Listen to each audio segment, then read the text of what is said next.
Welcome to Automate Your Agency. Every week, we bring you expert insights, practical tips, and success stories that will help you streamline your business operations and boost your growth. Let's get started on your journey to more efficient and scalable operations. How's it going today, Alane? Just cruising right along. Yeah, I thought we could do a really fun exercise for this podcast. Hmm. Like arm exercises. Yeah, physical exercise is just a silent podcast for 20 minutes where there's just slight grunts that people Let hear me go while grab we're my rucksack then. perfect. Perfect. No, what I thought we'd do is try to cover 20 topics in Okay, one podcast. great. That's a bad idea. It is a bad idea. Yes. And the reason that I wanted to start out this podcast like this is because we all are guilty of trying to do 20 things in a day. We're guilty of trying to jump around, move the needle on 20 different things. If we put it in the framing of one thing like this, like a podcast, like how could we record a 20-minute podcast and cover 20 things and actually make any sense to anybody listening? Right. It'd be a bunch of spaghetti noodles. Yeah, exactly. Very good visual imagery there. But I think that's probably exactly how our teams feel when we're leaders going out and saying, hey, do this. No, do this. All right, do this. All right, now let's do this. Tomorrow, do this, do this, do this. Where are we at with this? Oh, why haven't you done this yet? They're getting spaghetti noodles. Yeah, I mean, I just think about my day and how I've got to just have one main focus. And it's not even the day, really. It's because it could be, you could look at it as like a project or an initiative in the company. If you have too many initiatives, you just can't do it, especially for a smaller team, or if you're managing a team, you can't have multiple initiatives. I can't, because I can't make progress on any of them.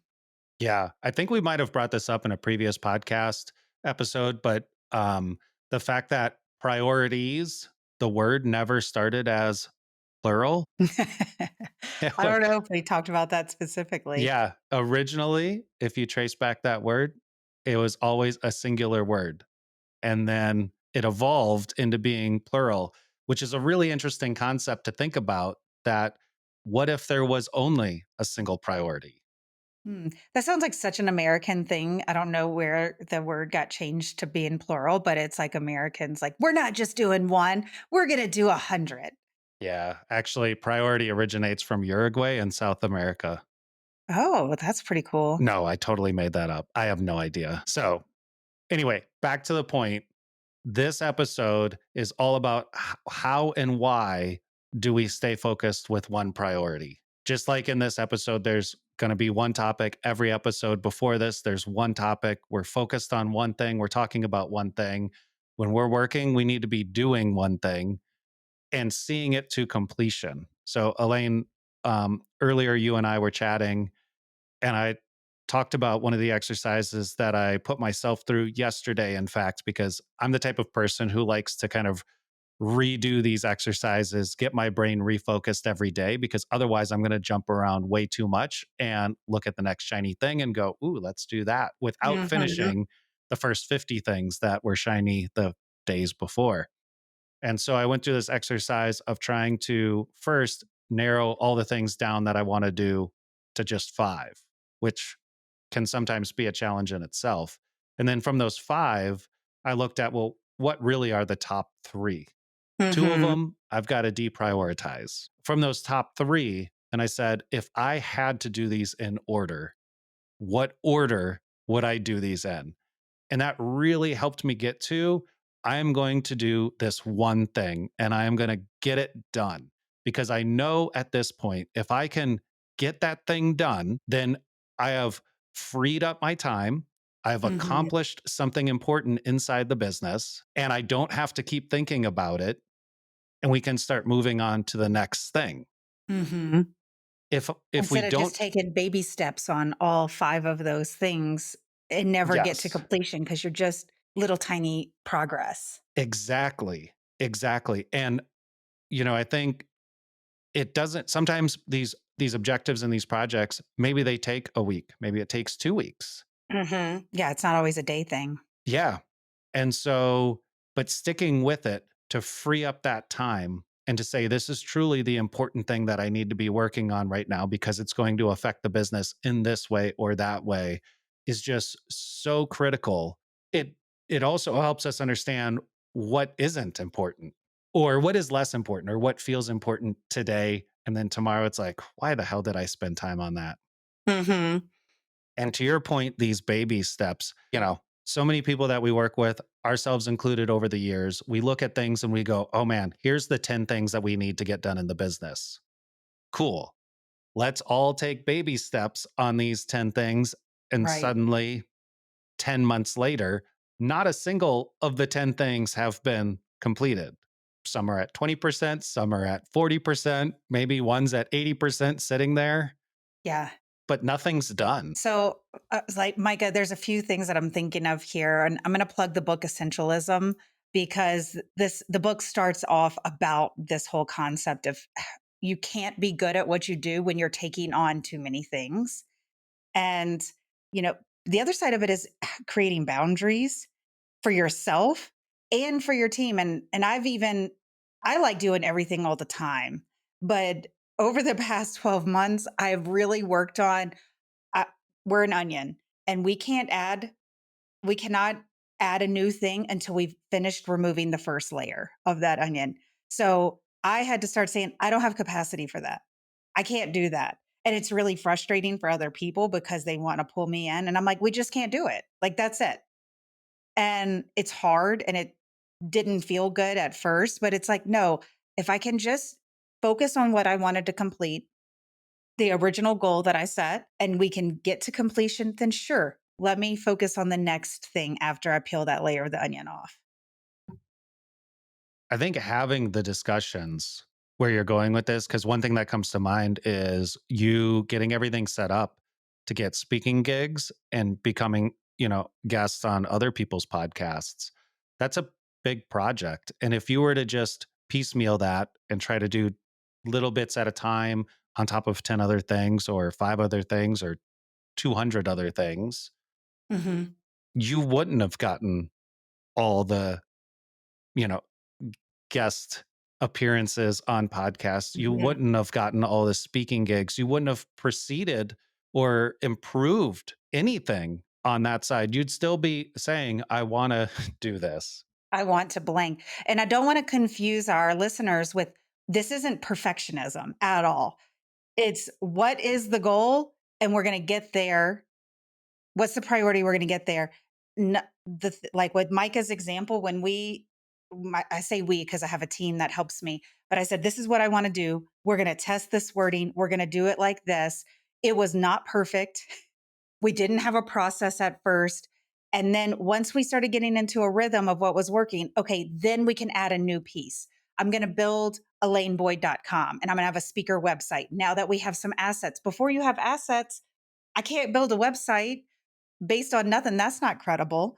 And so, everything first, number one, let's get some assets together. I have a string of a few speaking engagements that I've been asked to do.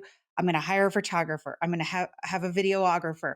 I'm going to get testimonials. And once I had those things, okay, now we can peel the next layer of the onion, which is alaneboyd.com. So I didn't just want to make it sound like we're perfecting things because most often what we're doing is not perfection.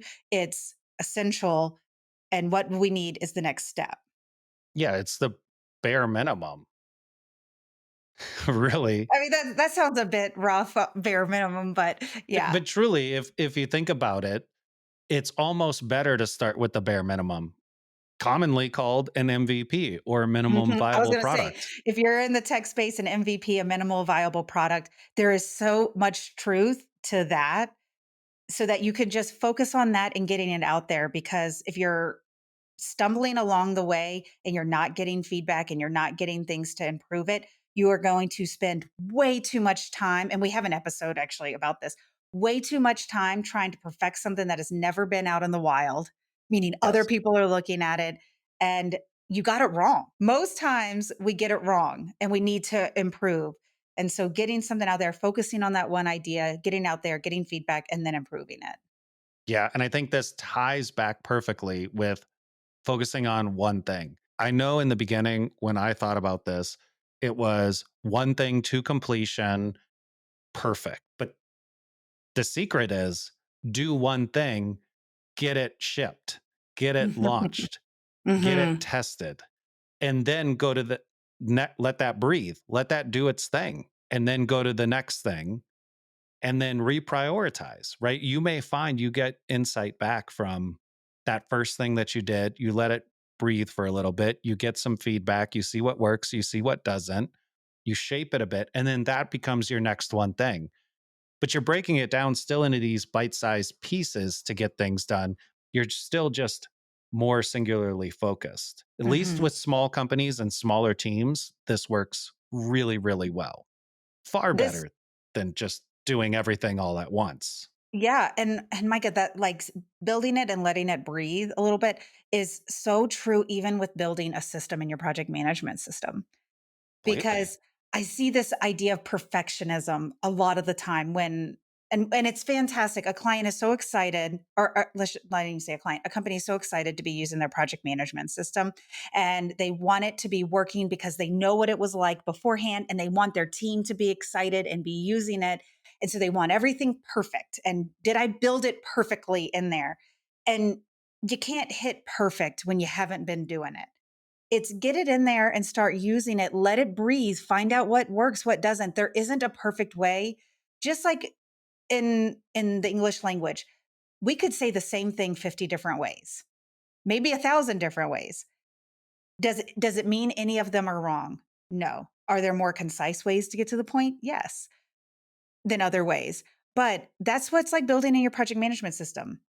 There are a lot of ways that you can get to an end result. There are better ways, but first just get in there and start letting people use it, get the feedback, what could be improved, and then, okay, let's take that. And they actually get to be more buy in that process as long as you're listening to the feedback and making the improvements. I would even argue this applies to just business as a whole. Mhm.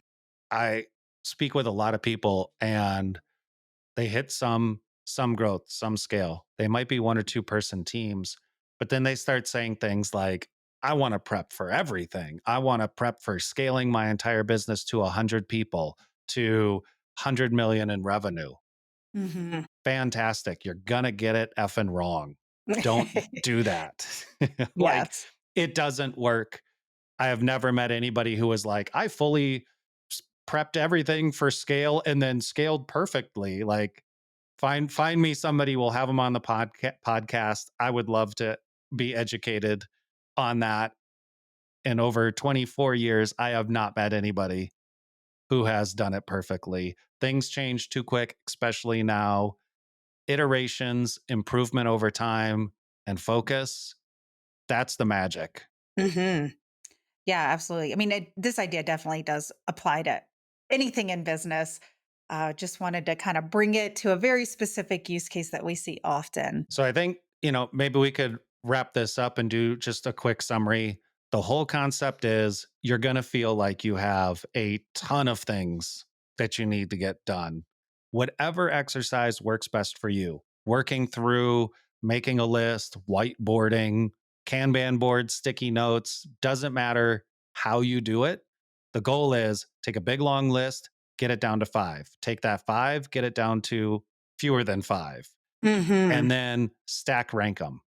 What can you work on right now that's going to make an impact, that's going to change the course of the business, that's going to move the needle?